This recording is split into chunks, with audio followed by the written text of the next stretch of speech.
Hello my dear student. तो आज हम शुरू करने जा रहे हैं क्लास 10 का एक महत्वपूर्ण टॉपिक जिसका नाम है बीजगणित।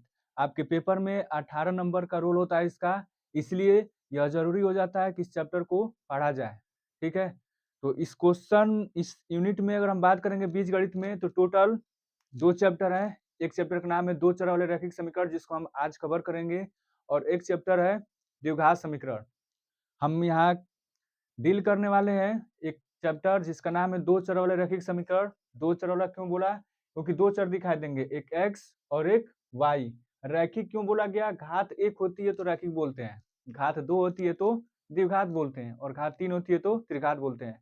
हमारे सिलेबस में रैखिक है और द्विघात है, इसके अलावा नहीं है। तो हम बात करेंगे इसमें किस टाइप के क्वेश्चन बनते हैं। आगे जितने भी टाइप के क्वेश्चन आएंगे, जितने भी वैरायटी आएंगी, इनको हम सॉल्व करेंगे।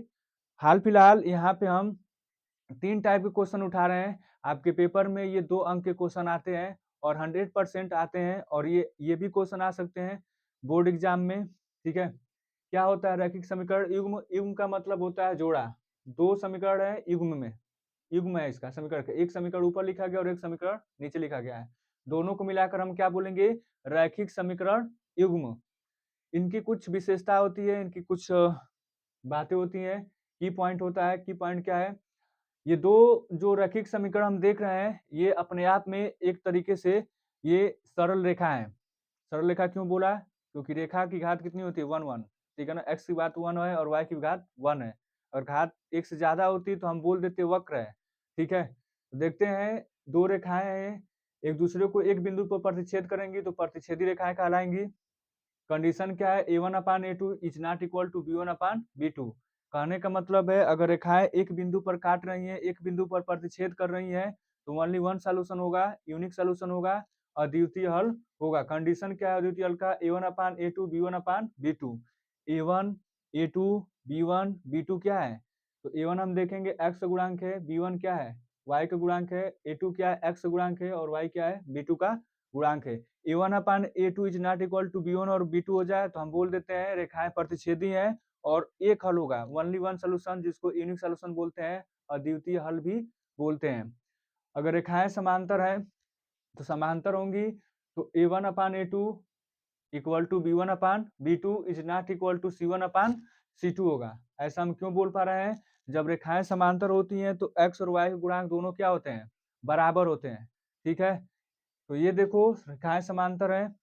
समांतर रेखाएं एक दूसरे को कभी भी प्रतिच्छेद नहीं करती हैं। अगर प्रतिच्छेद नहीं करेंगी तो कोई भी हल नहीं होगा। भाई हल होने का मतलब कहीं ना कहीं काटना चाहिए, एक बार, दो बार, तीन बार, अनंत बार।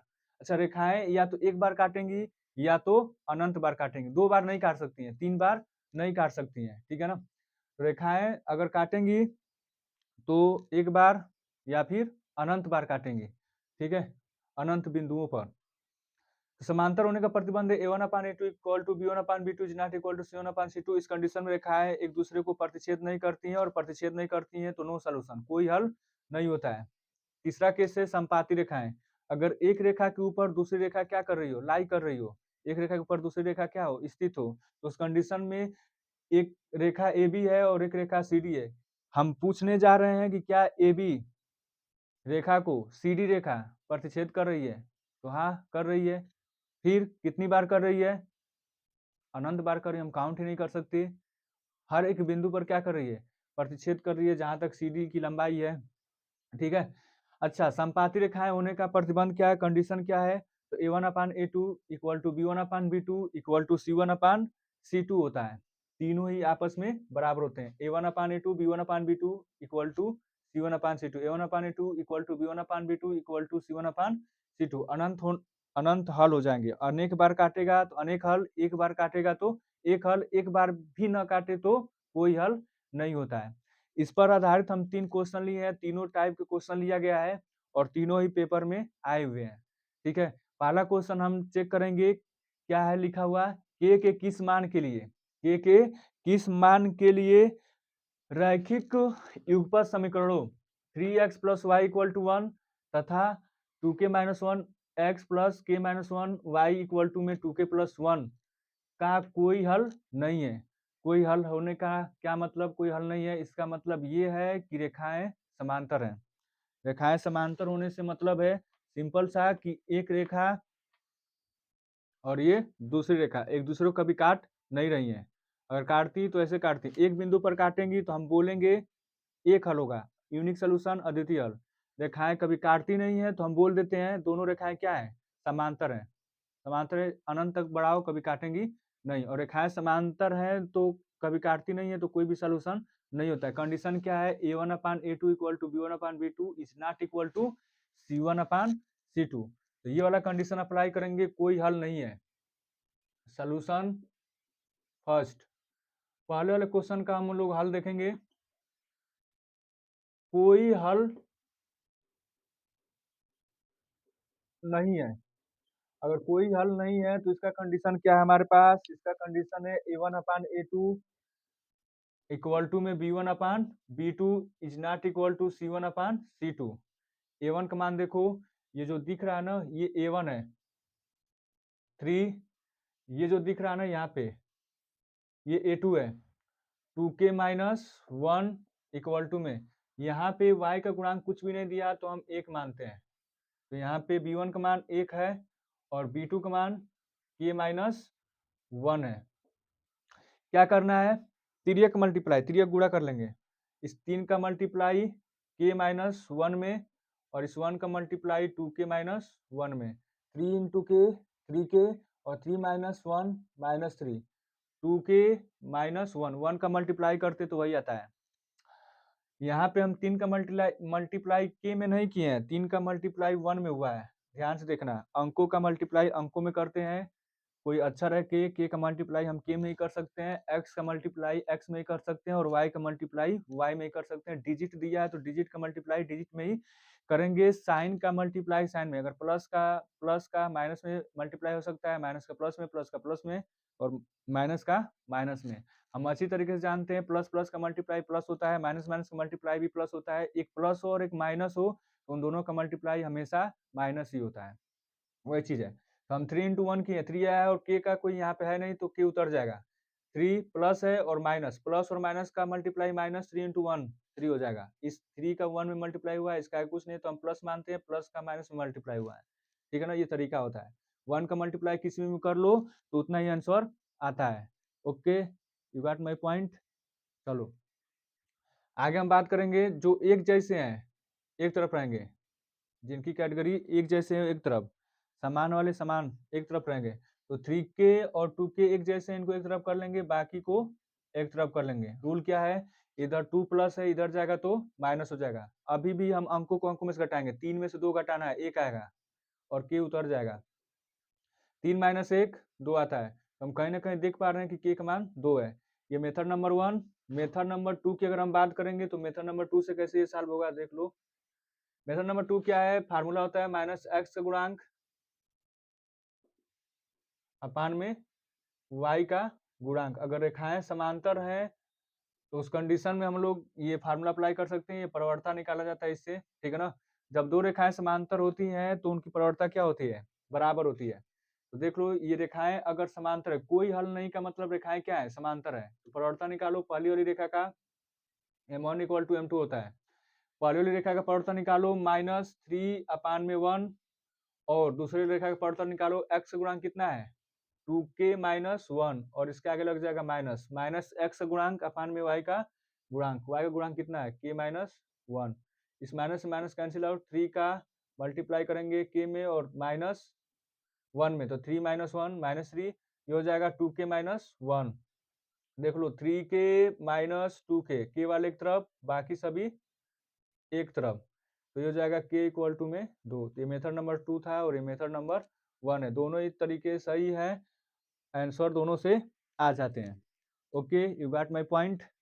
ठीक है,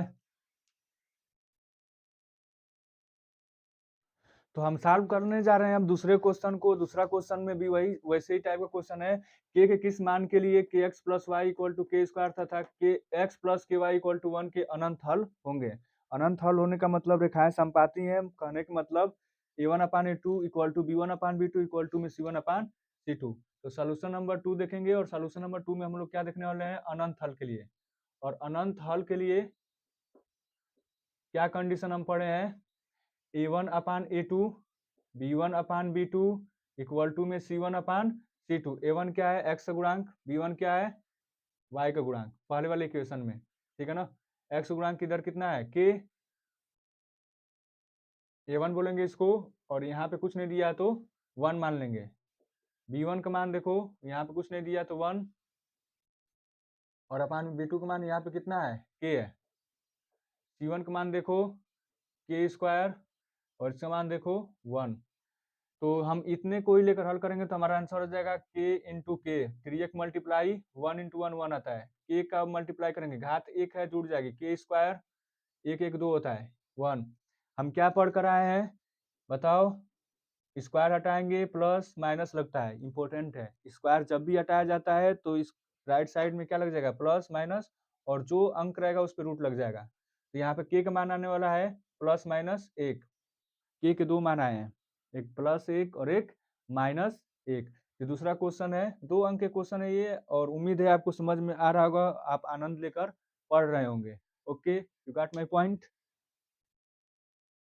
तो आगे हम पढ़ने जा रहे हैं क्वेश्चन नंबर 3 को। क्वेश्चन नंबर 3 को सॉल्व करेंगे। क्वेश्चन नंबर 3 की अगर हम बात करेंगे तो क्वेश्चन नंबर 3 में क्या दिया है, के किस मान के लिए, यहाँ भी के किस मान के लिए रैखिक समीकरण युग्म का अद्वितीय हल है। अद्वितीय हल का मतलब, अद्वितीय हल कब होता है, जब रेखाएं प्रतिच्छेदी होती हैं, मतलब एक ही बिंदु पर काटती हैं। और एक ही बिंदु पर कब काटेंगी, जब A1 upon A2 is not equal to B1 upon B2 होता है। ये देखो, A1 upon A2 is not equal to B1 upon B2। Question number 3 solve करेंगे, और 3 में हम लोग देखेंगे अद्वितीय हल के लिए, अद्वितीय हल के लिए, अद्वितीय हल के लिए मतलब रेखाएं प्रतिच्छेदी होंगी, एक ही बिंदु पर काटेंगी। क्या है, A1 upon A2 is not equal to B1 upon B2। A1 की अगर बात करेंगे तो ये A1 होता है, ये B1 होता है, और ये C1 होता है। ये A2 होता है, ये B2 होता है, और ये C2 होता है।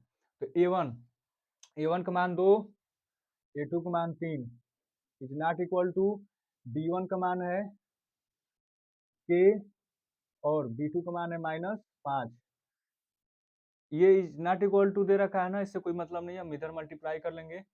तो -5 के 2 में मल्टीप्लाई करेंगे, -10 बटा में 3 इज नॉट इक्वल टू के। तो हम क्या देख रहे हैं, के का मान आया है -10 बटा 3 को छोड़कर, के इज नॉट इक्वल टू -10/3, यानी कि -10 बटा 3 को छोड़कर के का मान कोई भी वास्तविक संख्या हो सकती है। तो क्या लिखेंगे, आगे हिंदी में हमको लिखना पड़ता है के का मान -10 बटा 3 को छोड़कर कोई भी वास्तविक संख्या हो सकती है, या फिर इसको लिखने का जो अन्य तरीका है, के इक्वल टू आर -10 बटा में 3। इसका मतलब क्या है, आर मतलब रियल नंबर, रियल नंबर मतलब वास्तविक संख्या, वास्तविक संख्या में से -10 बटा 3 को निकाल लो, माइनस का मतलब निकालना है, -10 बटा 3 को छोड़ना है, तो के का मान ये आ जाएगा। Okay, you got my point. तो ये है 3 क्वेश्चन, और ये तीनों क्वेश्चन परीक्षा में आने की इसकी 99% संभावना होती है कि परीक्षा में आएंगे। उम्मीद है आपको ये वीडियो समझ में आई है। वीडियो समझ में आई हो तो लाइक कीजिए, शेयर कीजिए, और चैनल को सब्सक्राइब नहीं किए तो सब्सक्राइब कीजिए। Thank you for watching.